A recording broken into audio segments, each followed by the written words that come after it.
Hello and welcome to another episode of the MXGP Podcast Show on Vital MX, the Grand Prix of the Netherlands, delivered as only sand races can, and so there is an abundance of topics to tackle on this week's episode. It will almost certainly be less random than last week's episode, which will not win any awards except in some sort of bad podcast ranking. I'm your host, Lewis Phillips, and of course, before I go any further, I must thank Polosport, All Balls Racing, and EVS Sports for their commitment to what we do here, and their commitment to the sport in general. You should support those brands because the effort they put in to being the top of their respective fields is honestly outstanding, admirable. I can't even think of any other words to describe my can't even think of the word. That's the word. That's the word. That voice you hear is Paddock Pass podcast man Adam Wheeler. How are you? Hello. I don't like the insinuation that last week's show was utter trash. I mean, I'm disappointed you haven't managed to deliver, maybe Pixar as a sponsor as well, because we've given them enough publicity, for the motocross and the MXGP demographic and audience, Lewis. Well, we have an issue. We always have an issue, so we're going to start with the issue. Oh, goodness. Everyone says that on this podcast, I seem to enjoy myself a lot more than my other podcasts. And the conspiracy theorists in the world are trying to figure out why. And the conspiracy theorists are arriving to the conclusion that I hate America. So from now on, I'm going to be miserable on this podcast. It's the only way. But speaking of being miserable, this is a brilliant segue. I was watching the Paddock Pass podcast from Austria, and I really liked the rating you give for Grand Prix. Can we steal that? Is that your trademark? Because I like that. No, I think we stole it from somewhere else. But perhaps the key figure, are we going to grade MXGPs by the strength of the television spectacle? Because, we're not always at the races, so it's hard to be quite concise with the grading, isn't it? That's true. Maybe we should just continue to focus on MXGP Nightmares, which is a superb idea and definitely already in production. I'm talking to Pixar about actually being our studio to back that project. When we come to the Dutch GP, are we going to head straight into Jeffrey Herlings? Is that the main talking point? What kind of...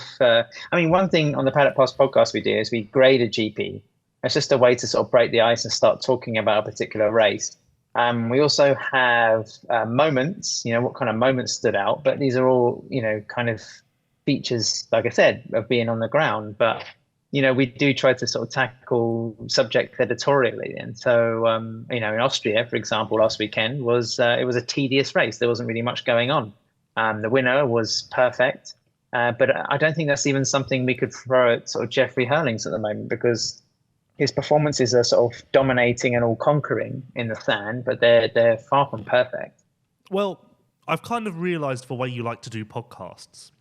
And I know that you like to start with a bit of a general event venue discussion.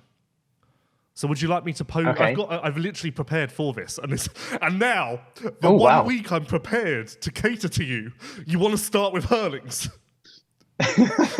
No, please. I've thrown the agenda. So what do you want to say? Second year at Arnhem. I'm trying to appease you, and it's a moving target. Right. Categorically, sand GPs are better. Correct?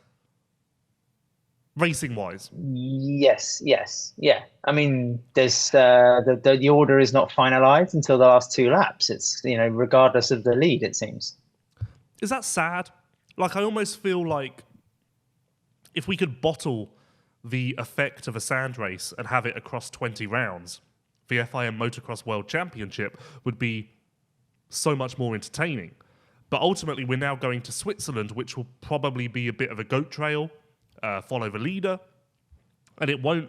Say you brought a new fan to watch Arnhem on TV, and then they were just amazed by this action.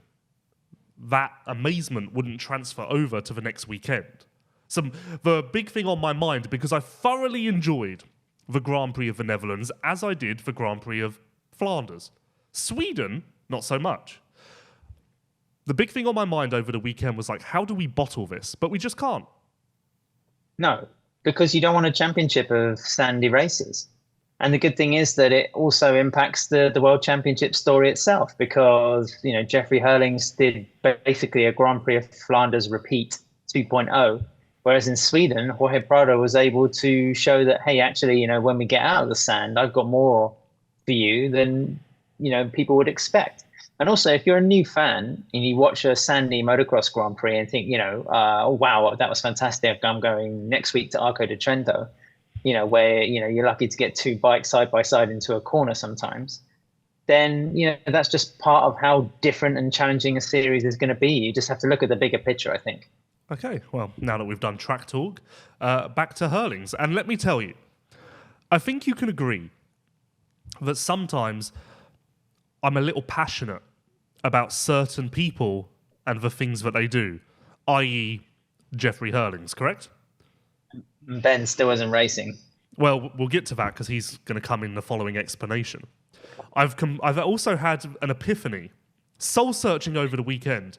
What gets my motor running, what really engages Lewis, is when riders do something that I can't make sense of, which effectively is Jeffrey Herlings in a nutshell.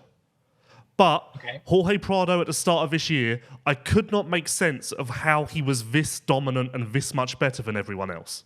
So I was mentally we've tackled engaged. this before. Have we? Yeah, how can you? Yeah, we said, you know, the Supercross thing just really helped him be on point and sharper than everybody else. Okay, Prado not okay. Ignore that. Sewer, he's coming up to his 200th GP in a row. I cannot make sense. So then I'm in. Ben Watson, I'm like, how can one human be that amazing on and off a bike? I can't make sense. I mean, that's what gets my motor running, and that best describes Jeffrey Herlings. Here, see, I went away and I'm coming back. That best describes Jeffrey Herlings at the Grand Prix of the Netherlands, because Moto 1, I know that another top professional rider on a KTM was watching the race and turned it off because they were like, Herlings isn't going to win this. And I was almost at that point too where I was like, this isn't happening for Herlings. He's got a back issue. He doesn't look good. Roman is just working him. What a shame. And then randomly, like a bat out of hell, he just went, I'm going to go now. And blink and he's in the lead. Just insane. How can you ever doubt him? He's done it so many times in the past. You know, I think Paul Malin, the TV commentator, we mention him pretty much on every show, said it's 15 home Grand Prix wins now. I think it was like 7 in a row at one point at Valkenswaard. And of course, it was Herlings' very first Grand Prix win back in 2010 as a 15-year-old that came on home soil or home sand at Valkenswaard. But it's just like his MO, Lewis. I mean, I think he can read the rest of the pack and the rest of the track unlike anybody else, and then, you know, as long as he's not too far away. But even then, like, I think Prado had a lead of about 8 or 9 seconds in Lommel. There was nothing. It took Herlings like 2 to 3 laps just to chase him down, and Prado is no slouch in the stand. It's you know, just, I don't think you can write it off until maybe the last lap, you know. And even then, if Herlings is 3 seconds behind, he's still going to come. But as you said, there is some context there because, you know, he hurt his hand in Sweden the previous week. It was sort of swelling up, as we mentioned in last week's show. No mention of it, though, for this Grand Prix, so obviously it wasn't too bad. But he did say that he woke up one morning with a lot of back pain. He said he's getting old. Tried to get it sorted. Couldn't get as much riding done as he wanted, of course, coming to his home round, and then had to kind of deal with it. I think he was 4th in the qualifying race on Saturday. And if Herlings does lose this championship by a couple of points, then he's going to have to look at those Saturday races and think, you know, I have to improve those. And he was also asked about his race starts as well, which, you know, have been classically mainly rubbish for most of his career. So it's not as if he's going to suddenly turn into a Jorge Prado or a Tony Cairoli or a Max Nagel out of the gate. Speaking of out of the gate, fun little Lewis fact for you, our first of this episode. Hurrah. There have been 7 motos this year out of 30, 2. Not including qualifying because that's too much work. There's only been 7 motos where he has led before the halfway point. Okay. Which that's minutiae. I don't know what that means. Well, it's a very small detail. Oh. It's like your observation about the points after the qualifying races, which was interesting but entirely pointless. That was such a patronising, interesting. And also, I'll have you know that at Budds Creek, someone said to me, it was Mathis. Mathis went to me, you researched the MXGP standings without qualifying points, didn't you? And I was like, yeah. He went, that was interesting. And I went, don't tell Adam that. I went, you need to go listen to this podcast where Adam just destroyed me. I didn't destroy you. I just pointed out that it was pure. It's totally hypothetical. It has no basis in reality. I finished that podcast, called my therapist, and they went, have you just done another podcast with Adam? And I went, yeah. And they went, come on down. Come on. And We've got room. And then you decided to watch Cars or, Cars 2, perhaps. I went maybe back, Toy Story, the original. I actually went back and I doubled down on my qualifying points and thought I'd work out what would happen if we did 3 practice points. Right. So listen, my next task for you is I want you to go back over the last 5 years, bearing in mind I think he's only raced 3 of those, and tell me how many whole shots Jeffrey Herlings has done from races entered. Could it be? No, he's had a whole shot this year, hasn't he? He's had a couple. Does he? But from 5 years, look how many whole shots. I bet you can probably count them on one hand. Okay, I'll do that. But I'll tell you this: we've had the Fox whole shot rankings for a while. That's never engaged me. I've never taken note of that. For some reason, that has not, for instance, got on my motor running.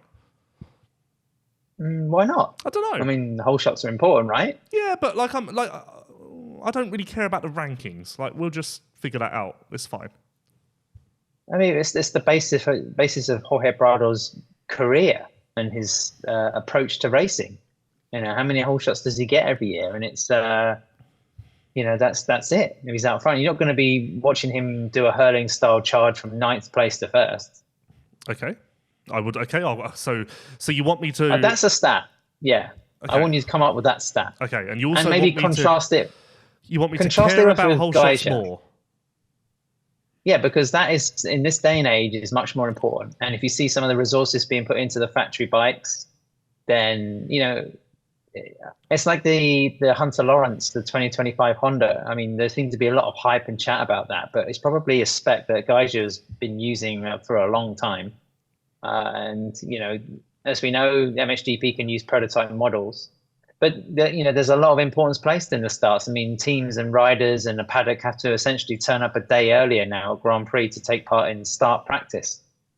So, I think it's important. Yeah, you can contrast it with Prado for the extreme numbers, and then also maybe compare it with Gajser's for a more interesting statistic. This is a better way of putting it.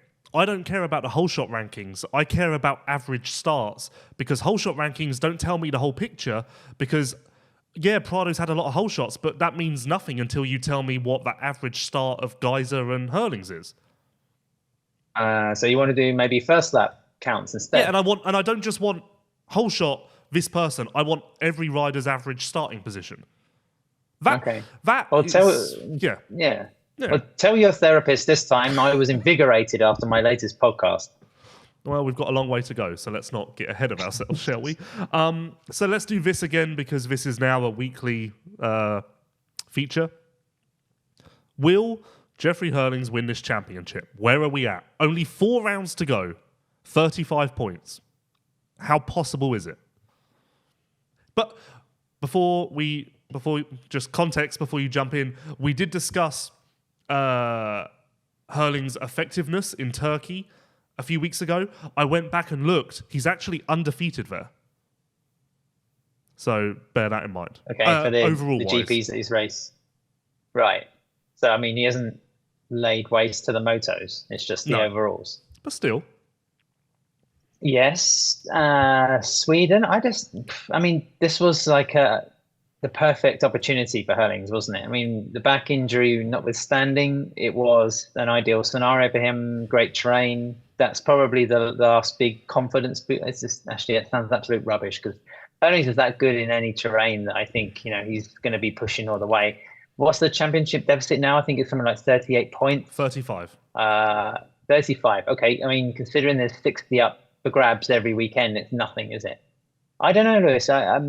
It's tempting on recency bias to say, yeah, this is going to be Jeffrey's championship because he's slicing points every week. But I think he might just run out of time. Gajser got on the podium in the Netherlands, which was a bit of a surprise to a degree.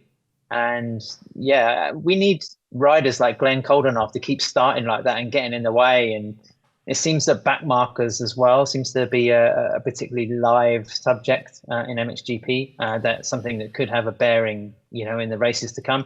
Maybe not so much in Turkey and China, because I think you'll see very scant gates in terms of attendances there. But yeah, it's I don't know. I said Prado at the start of the year, and I think I'm just going to keep my money on him. But I'm really enjoying the dynamic here and how it's kind of shrinking rather than expanding. I think that ultimately Sweden has let the air out of the Herlings balloon a little bit, because if that had gone well, he could now be 24 points down, and that sounds a whole lot more possible than 35. But it is still possible. Switzerland will be tight, twisty, as we said. I'm concerned about his starts there, but we saw both Prado and Gajser get a little lively in the Netherlands. Is it possible that they could be so concerned and wrapped up in their own little duel, especially as this shrinks, like you said, that they almost turn a blind eye to the 84, which plays right into his hands, and he can just motor on by? Maybe. Yeah, and I think also Gajser's the only one with real hardcore championship winning experience of mixed scenarios. Prado, last year got out front and then was happy just to let Febvre sort of reel off those moto victories and keep an eye on the points gap. Now Prado has to work on overthrowing the Honda rider while also keeping an eye on the KTM guy behind him. So it's a bit of an interesting dynamic, using that word again, for the Spaniard. I think he's going to have to attack and defend at the same time, and it's going to be a real test of what he's capable of and how much he's prepared to sort of lay it on the line for this thing.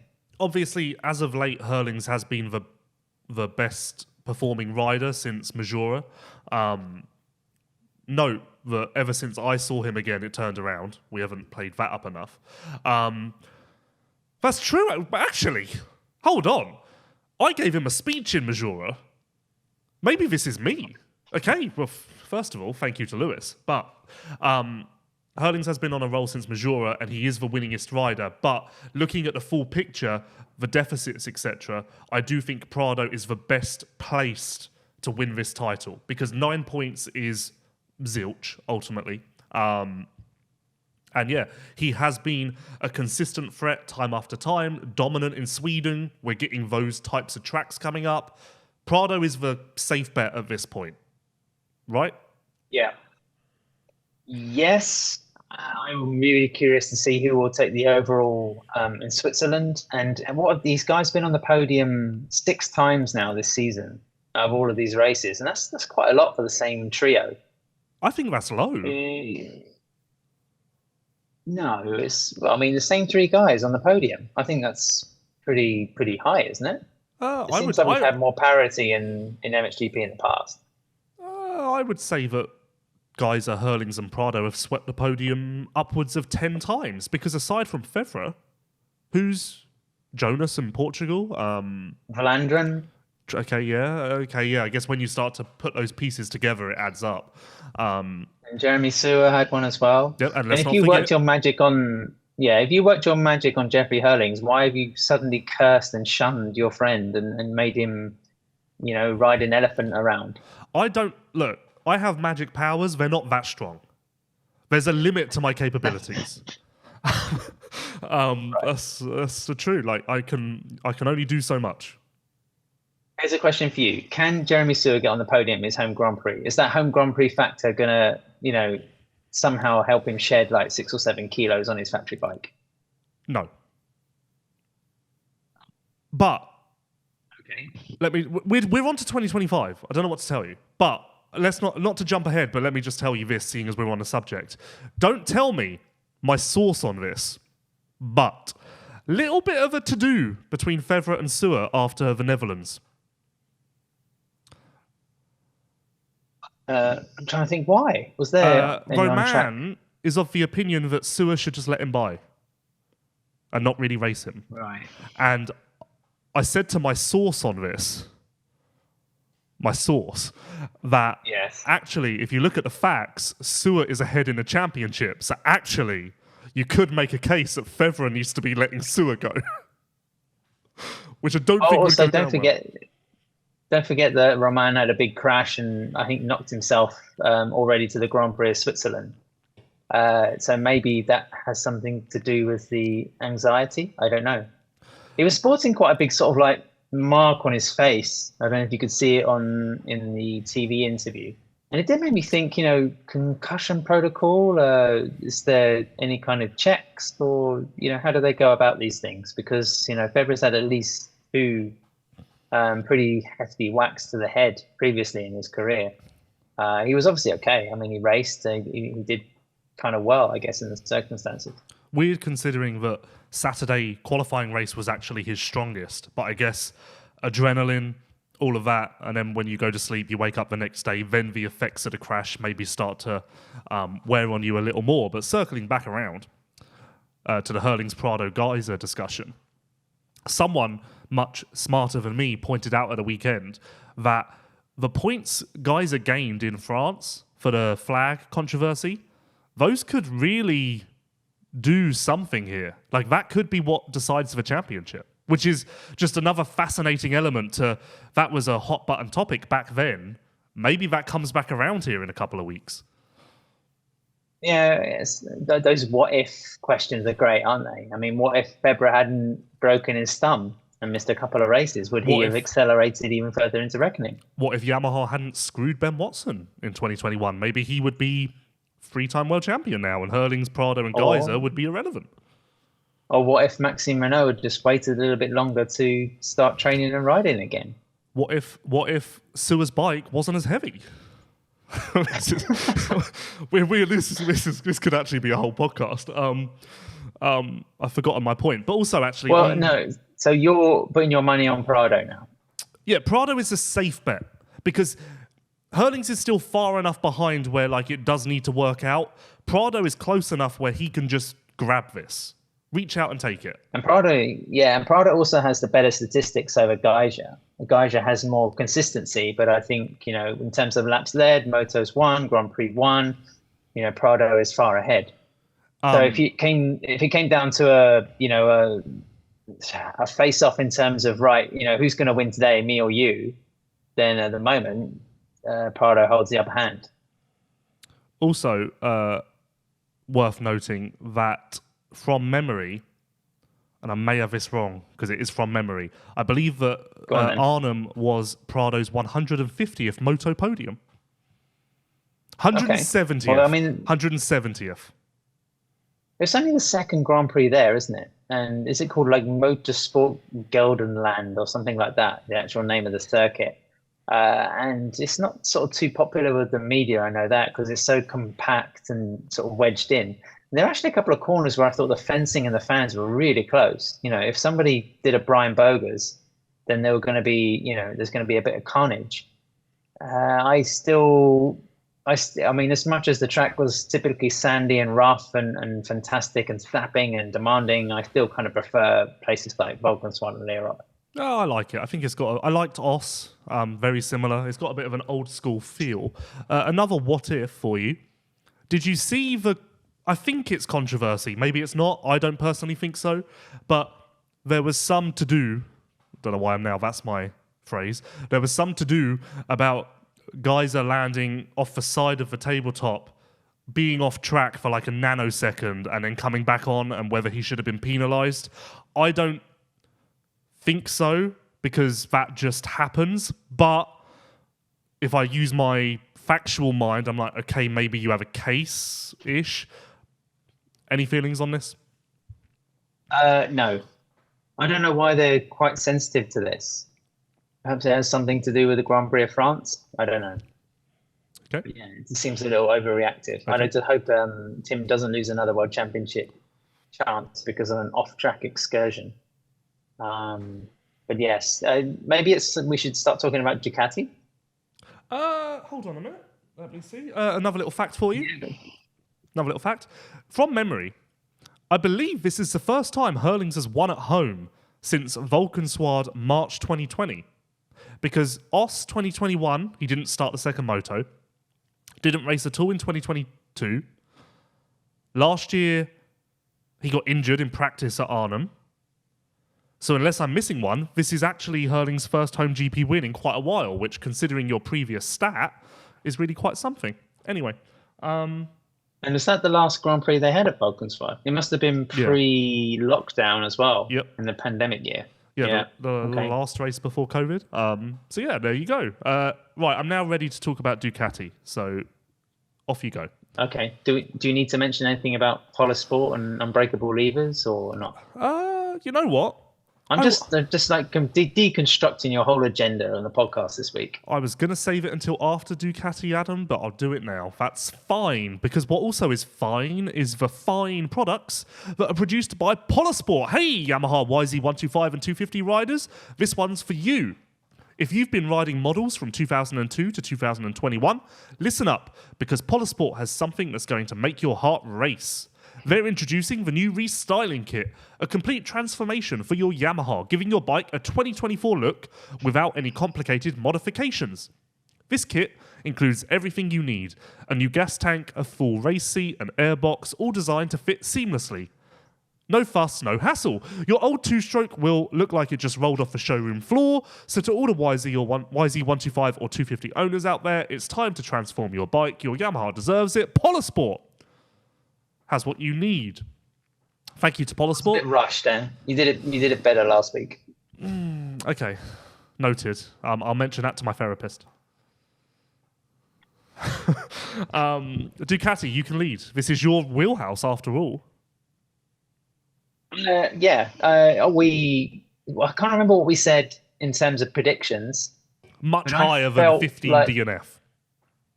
Yes, but I think I was kind of right, wasn't I? Because I said, he would be around top 10, maybe wouldn't be in the top 10. And then, on Saturday, I thought, oh, that was pretty good. The qualifying race, he finished 6th or something. It was a pretty decent result. And then, the Ducati didn't get the starts.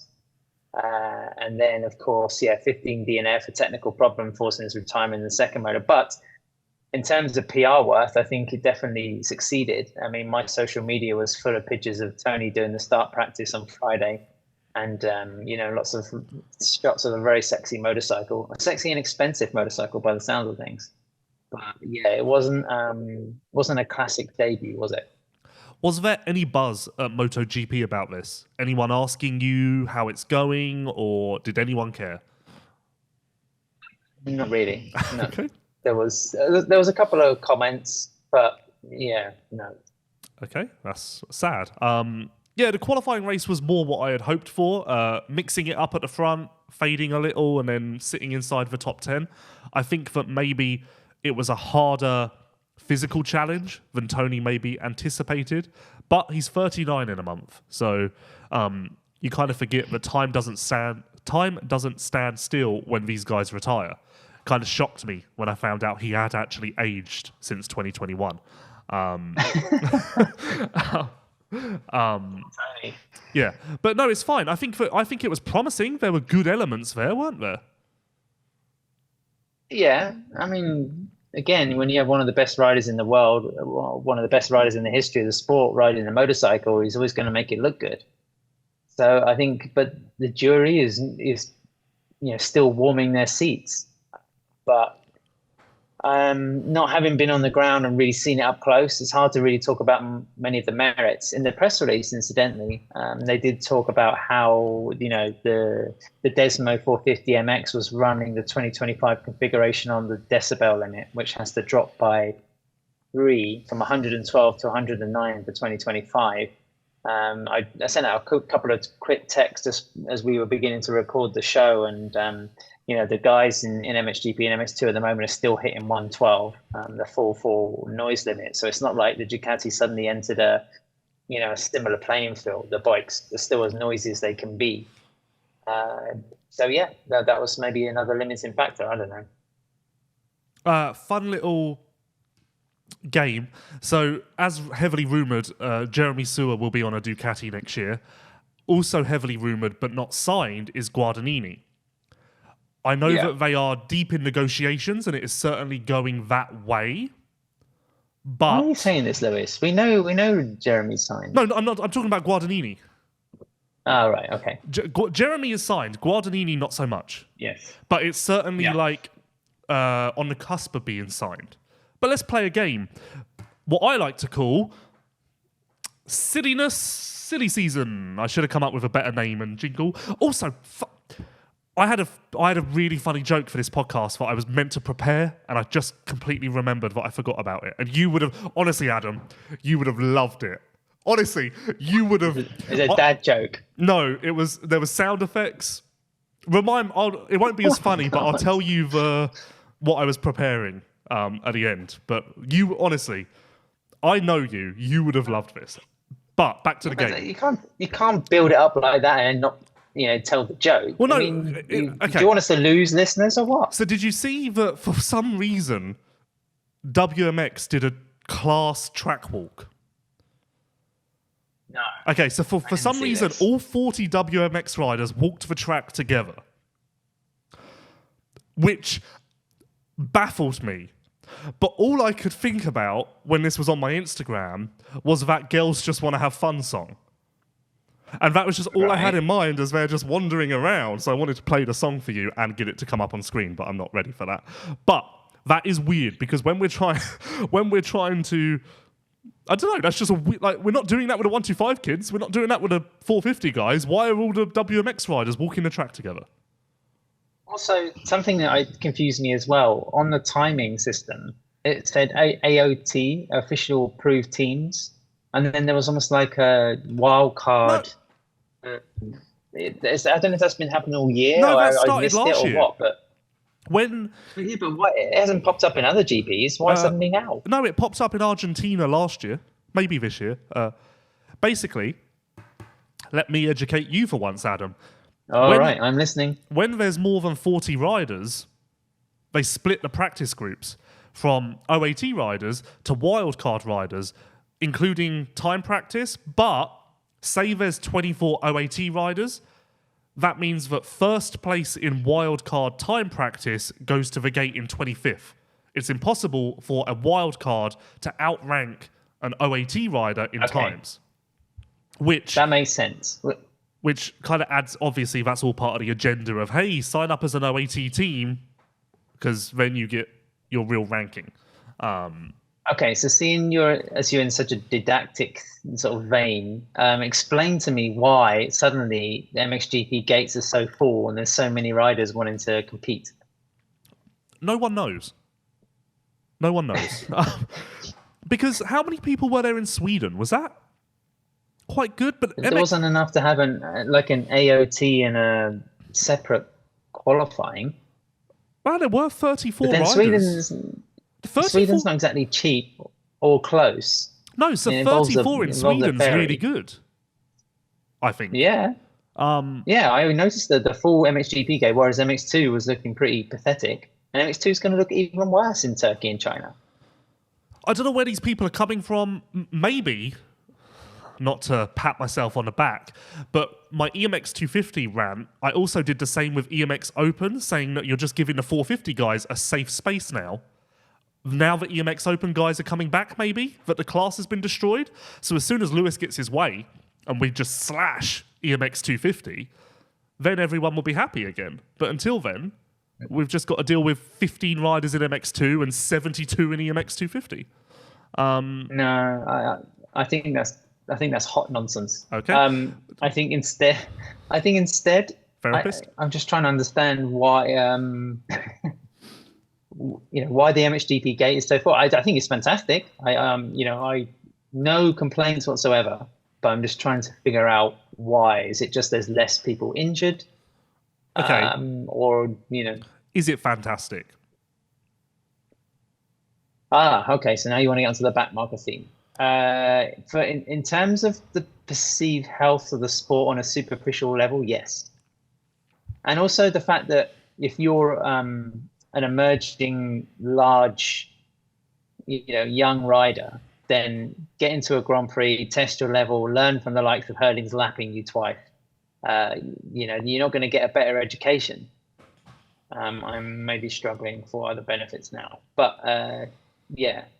But then Herlings was not the only one, but then he was probably the most outspoken after the race, saying, there needs to be some sort of lap time limit on what riders can do, or whether if you are lapped twice, then, you should be forced to retire because you're clearly not fast enough. And he was citing Formula One and MotoGP and sort of the qualifying bracket that they have in terms of speed. So it does seem to be a sort of quite a prominent theme at the moment.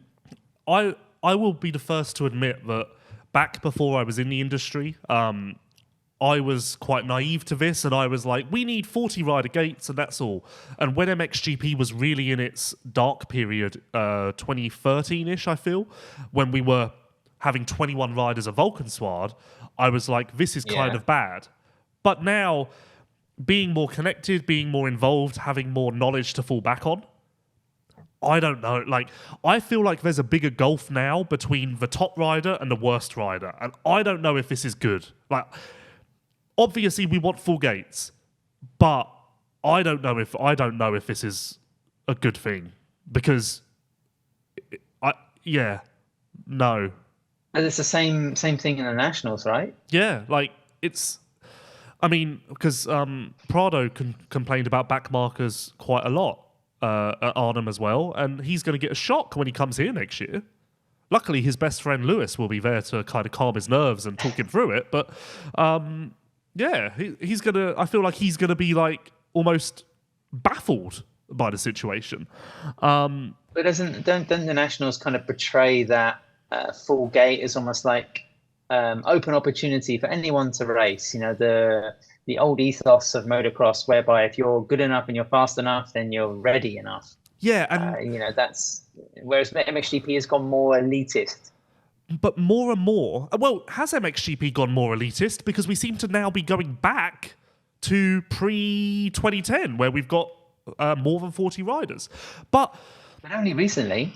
I think my gut feeling, and unpopular opinion, is that I think we have now outgrown the ethos of anyone can come and give it a go, because that doesn't happen anymore.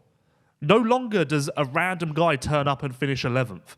The level has risen. The sport has become more professional across the board, and I almost feel like we need to make changes to embrace the newfound level and professionalism, you could say, at the highest level, to almost make us more exclusive across the world.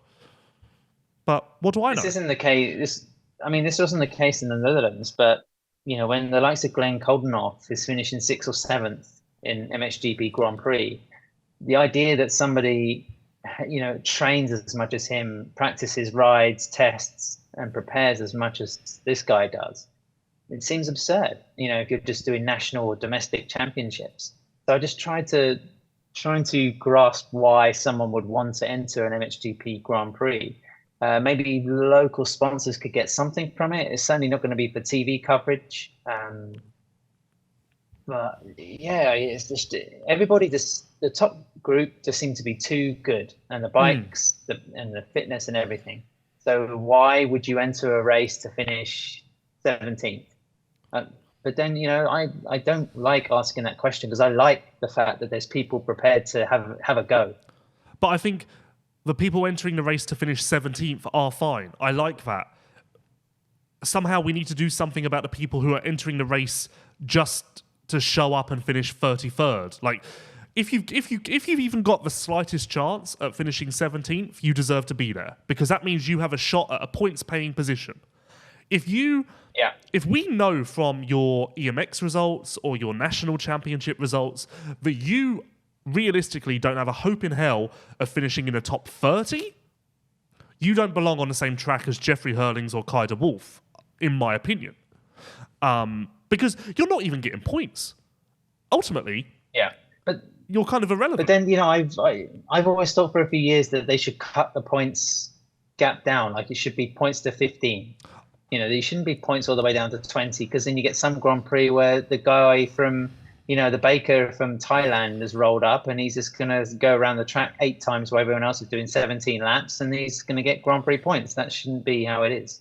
We have discussed this before, but I am all in on like points back to 12, because it gives us more of a reason to care about the 10 to 20 riders. It gives the teams more exposure, because when that rider finally gets 1 point, we will discuss it and be like, they got it, they did it.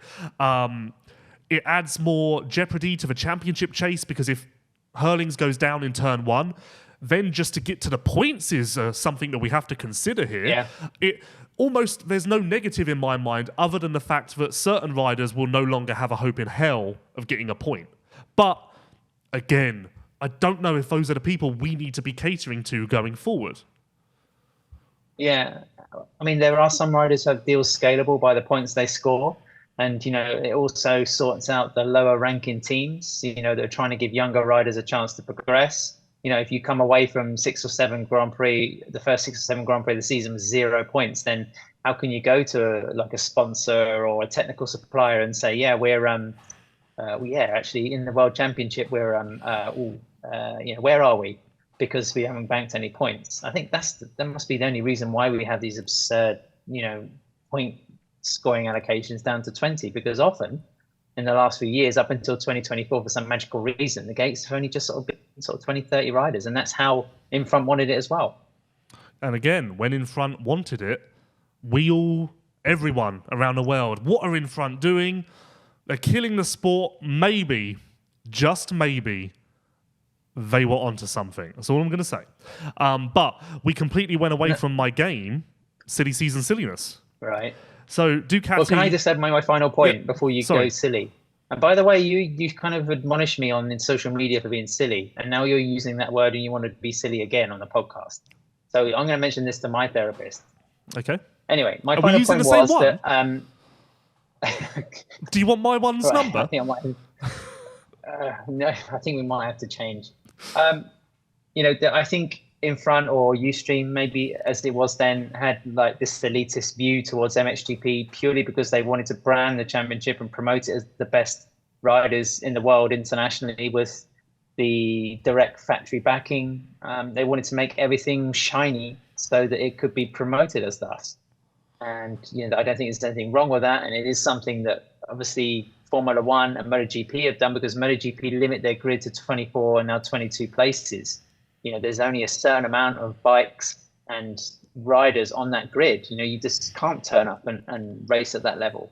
So I don't think there's anything wrong with trying to say we're the very peak of motocross, and we're gonna, this is the best you're gonna see, the fastest riders you're gonna see on this weekend. I don't think there's anything wrong with that, but it was a move away from that kind of, let any sort of Charlie have a bash sort of thing. Yeah, maybe back then it was too drastic. Maybe it should have been more of a gradual education rather than just a very aggressive stance of this is what we're doing now. That obviously outrages people more so. So, back to the game. Silly. Silly Season Silliness. Guadagnini isn't signed at Ducati, likely to be, but for argument's sake, that seat is currently open, and I know that Ducati are open to talking to other riders. There's also potentially one spot, I think, at standing construct. Kevin Horgmo has just re-signed with Honda SR. It came today. So from my estimations, we have 4 riders who are kind of available and of that upper echelon. Who would you sign? Contestant number 1, Mikel Harrop. Contestant number 2, Alberto Ferrato. Contestant number 3, Mattia Guadagnini. And contestant number 4, Ben Watson. a bit of a loaded question, isn't it, Lewis? But you know what I want you to answer, Adam. You know, I will find you. Contestant number 2, because Forato, I don't think it'll be the best move for him career-wise, because he's still making his way in MXGP. He needs like a competitive bike, and maybe being asked to develop, Ducati right now is not the best move. So I'll say Ben Watson. There you go. Okay, well, I wasn't talking about Ducati specifically because, like I said, there's a spot of standing construct, so just in general. But still, I appreciate I appreciate the efforts. Yeah, I think sadly Ben's at the bottom of that ranking, isn't he? Just because he's been out all year with an injury. Yeah, but it's an edge. Like, you tend to forget. It's like on that list, only 2 of those people have won GPs. On that list, there's only the rider who has the most podiums is Ben Watson. Like, people forget this, and I think maybe I'm partly to blame for this because everyone thinks a Watson wagon is some kind of laugh. It's really not. I have facts. I have data. To be honest, Lewis, this feels less like a question and more like a sales pitch. I'm a snake oil salesman. This was my Trojan horse. Hey, Adam, let's do a podcast. You can't pull the wool over my eyes. I mean, but Ben has many merits, and he's ridden different types of motorcycles. He's been sort of on the KTM, he's been on a Yamaha, he's been on a Kawasaki, he's on the Beta. So and he has experience.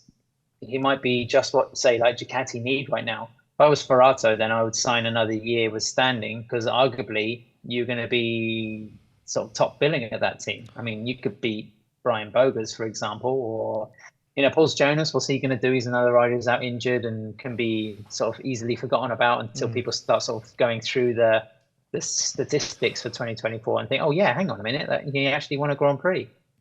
So yeah, I don't know. For argument's sake, categorically, Mikael Harrop is not going to Kawasaki.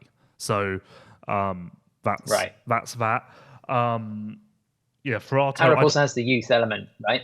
Who? I mean, he's the youngest of the bunch. Harrop. Yeah, and for as long as he's been around, there's always been this weird rumor that like he flies on a 450. I believe one of the Dixon years he was riding a 450 at Red Sand, and a factory team manager rung me and said, "Oh my, he can podium 450s." This factory team manager said to me, "I would sign him to an MX2 deal now, just so I have kind of first right of refusal when he goes on a 450. This is how magical his speed was. But that's always been the playbook with Harrop. He's always kind of been this he can character. But he's got to put the proof in. I'd like to see Ben at standing construct. I think they have a history of bringing the best out of riders. They've done it with everyone, and I think that Ben. Like, ultimately, Forato's never been on the podium. Ben has been on. Actually, I said 2. I said only 2 of the people had been on the podium. Obviously, Harrop has. Obviously, there's 3. So, strike that. Yeah. But I really think the standing construct would be the environment where they would take Ben back to the top 5. I really do believe that. But I don't really know what Forato's contract situation is. Tim Matthews, we think you listen to this podcast. So there you have. You have. Call me. A very talented, a very easy to work with rider, and the sole Brit, which probably is going to bring you some profile in one particular market. So make it happen. Yeah, Tim, do that. Right, okay, so we've done everything that's on my list, which means now I'm going to quickly look at the results again, which I haven't even glanced at since we started this podcast. Props to Glenn Colnott. Of course, how did we get this far? Look fast again. Yeah, I tweeted this. His ability to just show up at important events is unmatched. Because, honestly, he has been almost irrelevant this year. And then all of a sudden, he's arguably his best once again, out of nowhere. I do wonder if there's been some improvements at Fantic, because starts have come back, etc., etc. But yeah, like it's unbelievable. He was unlucky, right? I mean, 3-4, and Gajser went 4-3 or something. I mean, he tied on points for the last podium spot. So he should have been on the box. To circle back to Gajser, all the way to the beginning again, everyone has said that Herlings has had his issue, mechanical failure. Prado has had his first turn crash at Majora. Tim hasn't had his yet, and a lot of people subscribe to the theory that it has to be coming. I almost feel like that second moto was it with the crash and the moments. I almost feel like that might have been his issue. Obviously, he came out of it completely fine. But I kind of feel like that might have been it, which is bad news for Herlings especially. Yeah. And also, as we were saying earlier, Turkey and China are going to have smaller gates, which means smaller possibilities for back markers to get in the way or things to go wrong or for some big kind of spanner to fall out of the sky and ruin things or mix things up. So, yeah, I think you're right. But, Gajser got on the podium, so I think that was job done in the sand and the last standing Grand Prix of the year. Looking to the rest of the results, it was pretty much people that you would expect, but it wasn't a good day for Calvin Verlanderen, right? Yeah, so he has hurt his knee, but we don't know if it's serious, if it's an actual injury. He was named to the Dutch nations team on Friday. So potentially, if this is an actual knee injury, Koldenhoff may be getting the call up again. But as of the time of recording, there is no official update other than he is going to have checks this week. So watch this space on that. We dropped a clanger in the last show because we were talking about the Dutch team, or maybe I should admit culpability in this one. I said the Dutch team could be, Herlings, Vlaanderen, and Koldenhoff potentially, and completely ignored the fact that Kai de Wolf is currently leading the MX2 World Championship. So, I think the Dutch team is already pre-event favourites. Well, it's a very big of you to admit your mistake, Adam, and we appreciate that. Thank you for coming to us with that. What are your thoughts on Team Belgium? My initial reaction was there will be crashes. Okay. But why has Jargo been left out? Because he's got plenty of time. He hasn't raced? But he's got plenty of time to get up to speed between now and then. Well, it's the same way that Eli Tomac should not be considered either. And if Tomac is granted a place on Team USA, then it's almost like a gift in a way, isn't it? For services rendered or something. Yeah. Well, I've said this a lot.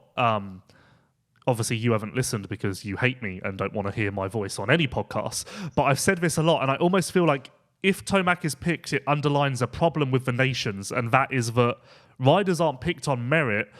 Riders are picked because there will be public backlash if we don't pick this guy. He's done a lot. We kind of need to take him.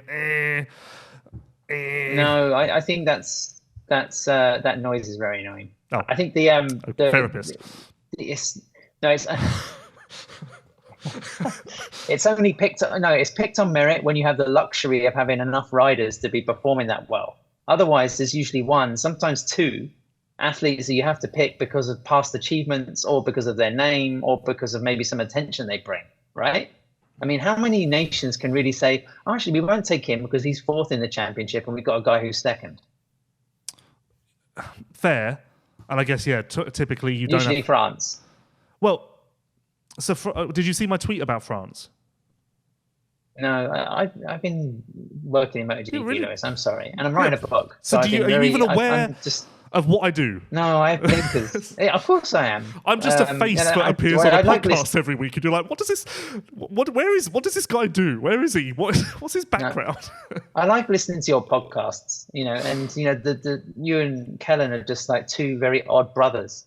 But it's I've been in a text sort of hole for the last month or two, and it will be for the next month. My source, which may be a French rider who rides a KTM in America, with the number 16 on his bike, he told me that the team is Fevre and Vial, and it will be most likely Renault, but need to wait and see. Apparently he's back on a bike, but I feel like I've not seen this anywhere, and apparently he will be returning to GPs. My source told me maybe this weekend. So I think that... He was close... Yeah, he was close to riding and like full speed testing and riding at Lommel. Okay. Oh, okay. So I'm off base. Yeah. So, okay. Then I guess Renault is logical. Well, it's a similar situation to Tomac, even though, Renault does have more time than Eli. But of course, when it comes to France, then maybe you would take Renault over Dylan Ferrandis. I'm trying to think of anyone else that could really sort of slot in there. That's it. But also, what about the whole kind of mess or fuss around the riders? I mean, Renault can count on a factory Yamaha that are already going to be there. But Jago Goetz, he hasn't really raced and hasn't been in condition. And when he did try to come back, it was horribly mistimed. So I don't blame the Belgian Federation for sort of, charging ahead with riders that are already competing and achieving. My final point on MXGP, which I won't let go too long, just I will say it, you can rebuttal and we'll move on. Bonacorsi was good. By my reckoning, the MXGP team at Yamaha next year will be Vlaanderen, Goetz and Renault. The MX2 team will be Elzinga, Razulis. Who's their other rider? Well, Benestan, but he's out. Yeah, good point. Okay, so maybe I'm off base on this. Okay, because my thinking is, I don't know where Bonacorsi fits into the Yamaha picture now, and if that is the case, was him accepting the move to the 450 actually to his long-term detriment? Yes, because especially when it comes to MX2, because you're going to have two factory Hondas, you're going to have at least one factory Triumph, maybe two factory Kawasaki's.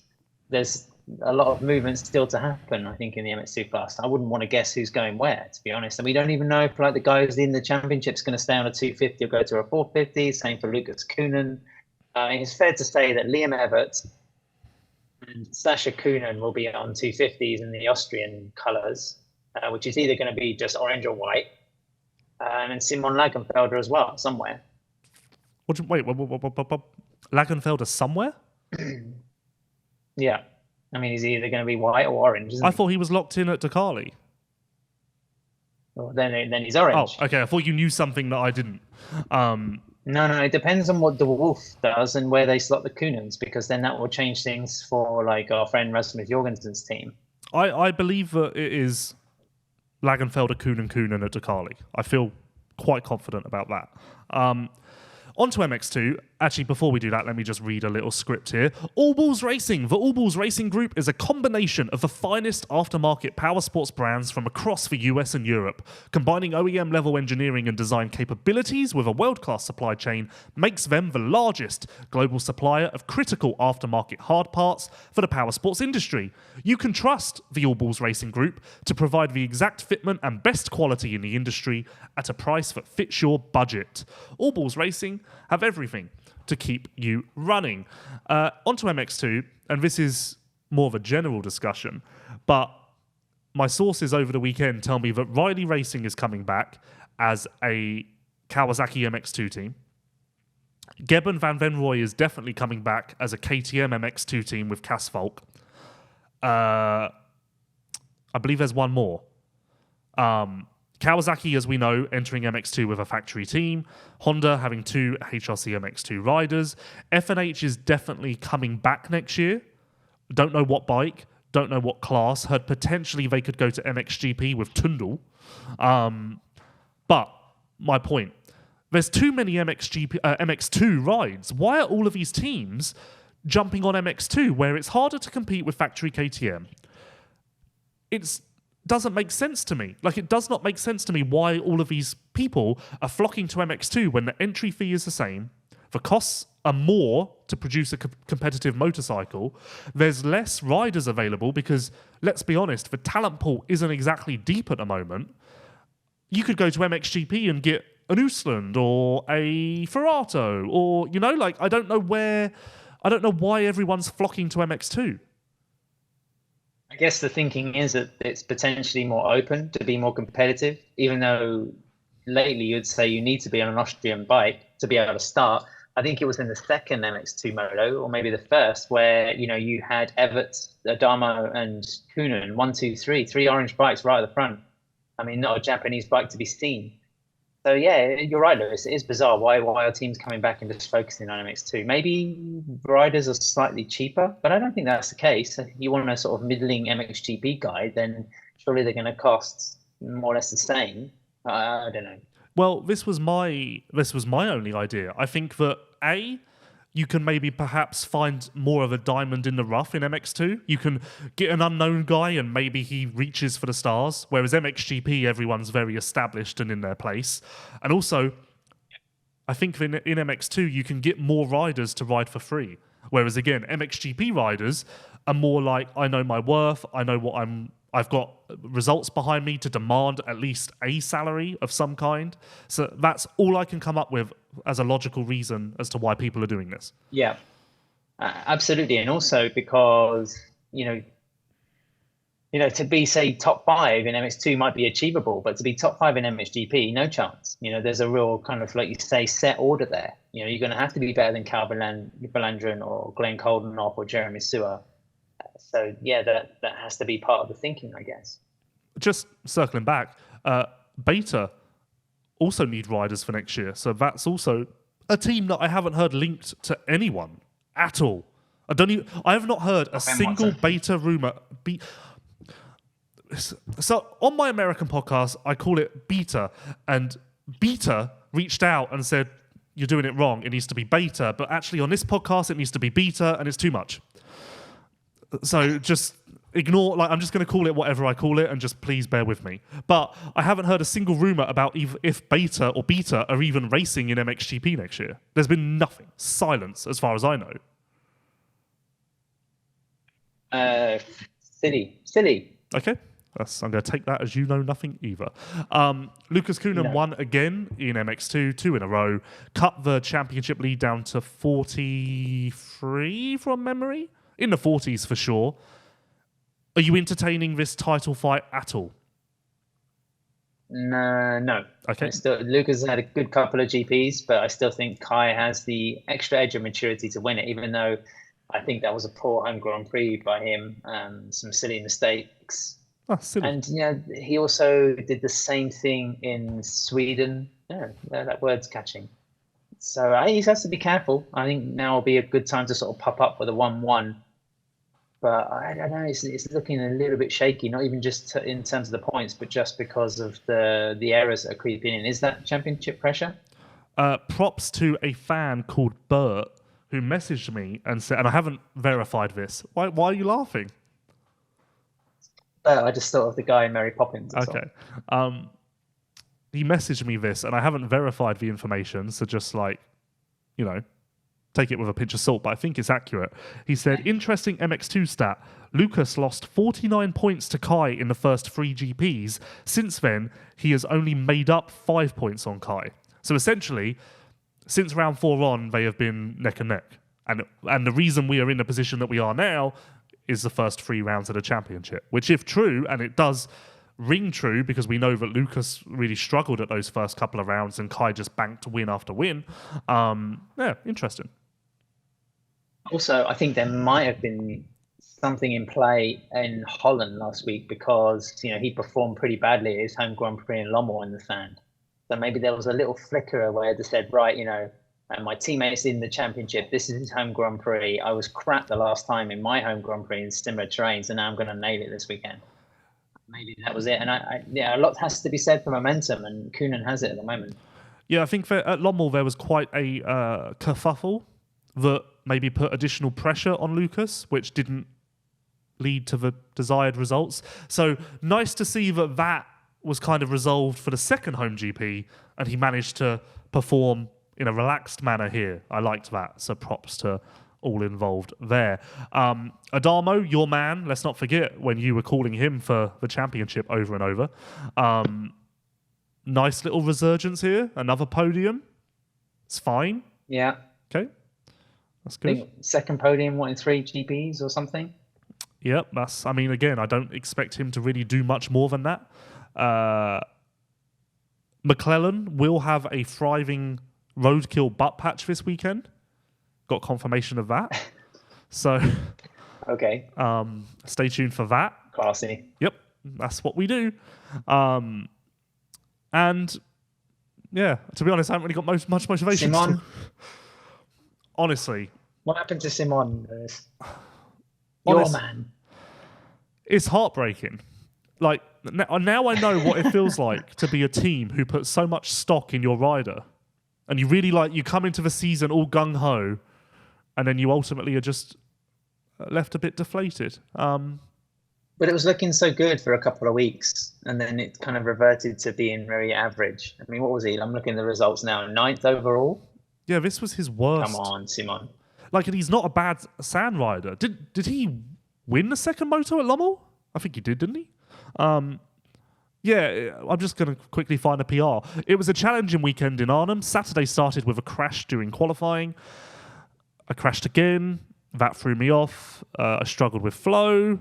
Sunday, my goggles broke in the first race. That was difficult. Finished 9th. Second race, bit of a better start. Got overtaken by too many riders.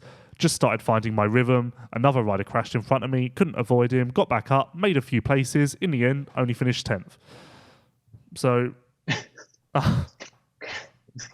Quite a detailed summary, that. But just another way to say I had a shitty day. Yeah, basically, bon appetit. This was shit. Or this was shit, bon appetit. And you mentioned him a bit earlier, but just to inform South American listeners, Cas Volk is the current new Dutch hotshot, and he finished just behind Simon in the overall standings. I think it was his second or third appearance in MX2 this year, and he's right at the top of the EMX 250 championship. I think he won last time out in Sweden, so keep an eye on that name. He's going to be sort of scaling through the KTM system. I don't really put much stock in Cas Volk. Do you? Why? Why not? He's doing the job. He's winning races, and he's obviously rated by some pretty significant people. Can Cas Volk be a future world champion? Yeah, why not? Okay, so see, I'm not there. I'm just like, eh. Yeah, but he's only just winning races EMX 250. Give him a chance. Okay. I gave Lagenfelder I mean, look, a chance. Tom Vial was a 2-time world champion, and he was finishing 9th in EMX 250. So Cas is already elevated well above the Frenchman. Look kind of the career he's had. I guess I'm just like a scorned lover. I put so much trust in Lagenfelder. I'm just scared to trust again. You're being too cynical. I don't know if I can ever trust again now. I'm going to have to always err on the side of caution. And when you ask me next year... Valerio Lata. Do you see a world champion in him? Okay, see, if you ask me to rank Lata and Volk, I would sign Lata all day long. All day. Okay. Even though he's apparently not willing to move outside of Italy, which may affect his sand acumen and training for the rest of the circuits, would you still sign him? Is that really his... So that would explain then the HRC rumours, because obviously Garibaldi, based in Italy, would work. There you go.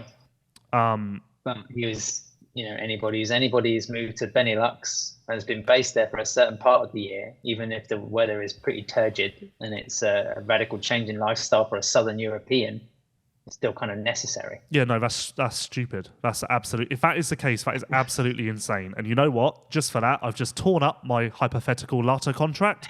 Come on in, Cas Volk. We'll work with you instead, because here at Lewis.com Racing Team, we have no time for that sort of attitude. No, absolutely no possible remit where we entertain that sort of commitment to racing. So if you established a wagon for Volk, it would be like a Volkswagen, right? That's that. You know what? That was clever. Thank you very much. That was clever. I don't have that in me. That was clever. That's honestly, I'm in Volkswagen. I'm in awe. And you know what? That may just make me want to support Volk. What a time to be alive.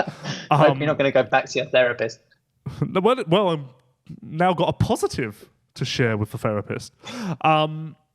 Anything else you want to discuss? Anything on your mind? Any hot topics? Any? I'm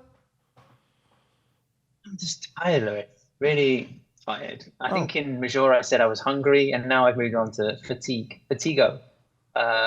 Yes, it's like I said, I'm enjoying very much the process of writing this book. But I would kind of like it to be over even though I'm still undecided about Motocross of Nations as well. I have a hotel room booked. I have 2 hotel rooms, actually, if somebody's desperate for accommodation in Winchester. Actually, I may be. So there you go. You have a hotel room. And so I'm still and ahhing about whether to go, because I will have to work for the Japanese MotoGP, which means going all the way through the morning. And it's just going to piss with rain, isn't it? I mean, the chances that it's going to be like Arnhem last year are just thin. Okay, that's a positive attitude that we like to see. Sorry. Yes, it is, isn't it? And some people were asking me in Sweden about Team GB. I didn't even want to go there.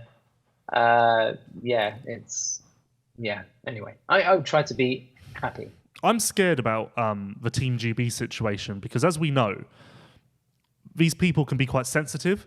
So, like, do we call it as we see it, or do we just err on the side of caution and say, yeah, I really don't know if the USA or GB are going to win? It's really hard to decipher the differences between the two.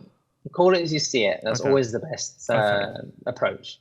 Because, again, never forget, Redbud 2022. I have so many of these stupid stories. Redbud 2022, on the morning of a race, I tweeted my top 10 predictions based on qualifying, based on, just a fun, let's have fun, people. And Neville Bradshaw, who was working with Team GB, I put GB 7th. And Neville Bradshaw, who was working with Team GB that weekend, replied to it, way to support the boys. And it's like, oh, fuck off. Just... like, honestly, like, and ultimately, they finished worse than 7th. Isn't like Neville a South African anyway? Well, he's friends with Mark Chamberlain, isn't he? He rode for Motorvision for however long. Yeah, I know. Anyone who's kind of inside any structure and reaches out to criticize you, like, come on, Well, so no Ben Watson at the Nations, potentially no Max Anstey, although maybe that's coming around a little bit now. Oh, wow. But, so the way I see it now is I'm going to have a Dutch flag here for Herlings, an American flag here for Sexton, and a Swiss flag here for Sewer. That's kind of how I figured out my separation. Spanish? Well, you said, I don't know if I can be friends with Prado. Causes some upheaval. I don't know if you know this, but Prado, who kind of listens to this podcast, I found out, so I'm sure this isn't a surprise to him, but maybe it is, not very liked amongst his peers. Yeah, but I don't think he's bothered by that. Okay. Well, maybe he can be on the back of my neck a bit more in disguise, Oh, the Spanish might have a good team. If Fernandez does a Renault and a Tomac and comes back and is competitive, and then you have Braceras. I'm trying to think of some other Spaniards that could come Oliver. There's the Oliver. I mean, he was 14th in the sand. I mean, you need Fares. Last weekend. Ultimately, you need Fares for Spain. Yeah, that's not going to happen, is it? So, I don't know if Braceras really has the stuff to get that done. But again, Fantic, that's another 2 MX2 seats. There's too many MX2 rides. Too many. I might apply for an MX2 ride at this point because there's enough going. Put the age up to 25. There you go. Yes. And also just destroy EMX 250. Just out of here. Pick it up, kick it away. Happy days.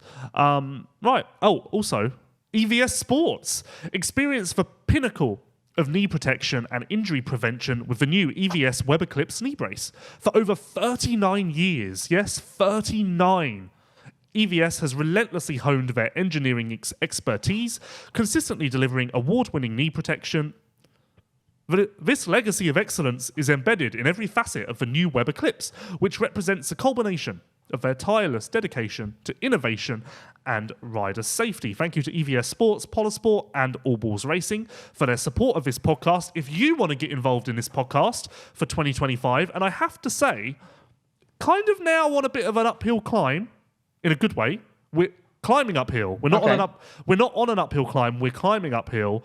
We're really starting to get some good traction, connecting the US and Europe like no one has before. Are the views increasing or are they kind of plateauing? No, increasing. YouTube is really taking... We had our second plus 10,000 show recently. Oh, goodness.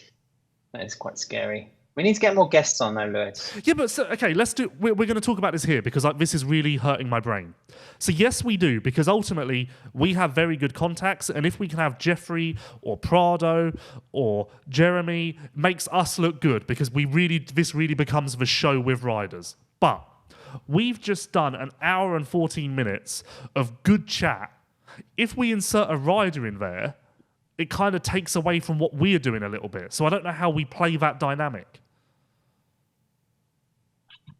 Yes, I see what you mean. This started off as kind of like a review show, so maybe an angle could be to get someone who had a particularly good outing at said event, or we can get some random people in. I mean, we're talking about Team GP, and in the Motocross Nations is being held in Great Britain again. Maybe we can give sort of Tommy Searle a call, or ask Ben Watson. Your good buddy who you haven't managed to magic onto this podcast, because he's going to have a view on things. He's going to have an opinion, even if he hasn't been racing.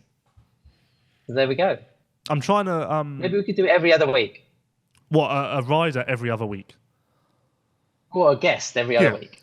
Because my concern, and again, listeners, weigh in if you like, is when we have had riders this year, although the interviews have been very good and entertaining and funny, I feel like the rest of the show around it has been almost a skeleton of what a show like this is, because we're rushing and we're kind of just plugging holes, trying to hit on the points we need to hit on whilst also not doing a 5-hour show.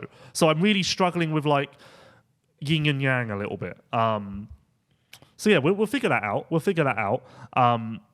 Maybe I will reach out to Jeffrey, because I know you say it's my turn to reach out to Jeffrey, and I'm certain he probably won't reply. I delivered the world champion. That's all I'm going to say. It was a great interview where he just destroyed me. And ever since then, we've not had another rider, because that's not how this show goes. Is that when you started therapy? Yep. But we're going to be best friends next year. Oh. It's in my interview with Chase Sexton at Budds Creek, he jumped in when I was halfway through talking and said, I'm really concerned about when Prado gets here next year, because you won't even know my name. And I just went, yup. So, oh, wow. He said to me off record, he went, what are you going to call your Prado thing? Because you've got like Watson Wagon, Sexton Ship. What are you going to call your Prado thing? And I went, just love. It's just love. That's all it is. It doesn't need a name. You just define it as love. It's getting slightly mawkish now, though, right? Yeah, you know me. I'm definitely one to take a joke as far as I possibly can, and then I find it humorous. But Prado did reach out to me when I shared last week's episode and said, I'm looking forward to seeing if you said nice stuff about me, which was definitely the moment where I went, eesh, didn't know you were a listener, Jorge. So hi, Jorge. Hope you're well. See you soon. October, I hear from my sources. I hear you're getting on a flight about a few days after Matterley from my sources, so I'll be there at the airport. Let me know what time you land.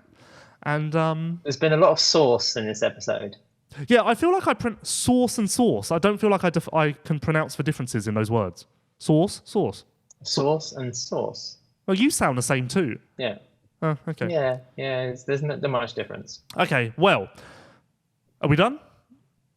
We're back next week to talk about Switzerland. Okay, but quickly, well done to Jeremy Sewer. This weekend will be his 200th GP in a row. Incredible, commendable. We've never seen anything like it. Needs respect, because look at how much Jeffrey Herlings has been injured. For Sewer to make it to every single GP since the first round of 2014 is just, back to the beginning, another thing that I just can't understand. So if you see him this weekend, celebrate him, give him a hug, give him a high five, tell him how much you appreciate him, and he'll appreciate that, because he's not exactly in the best mood this year. Thank you to Polosport. Thank you to EVS Sports. Thank you to All Balls Racing. We will see you next week. Yep, triple header. We're working through it. Next week to discuss the Grand Prix of Switzerland, round 17. We will see you then.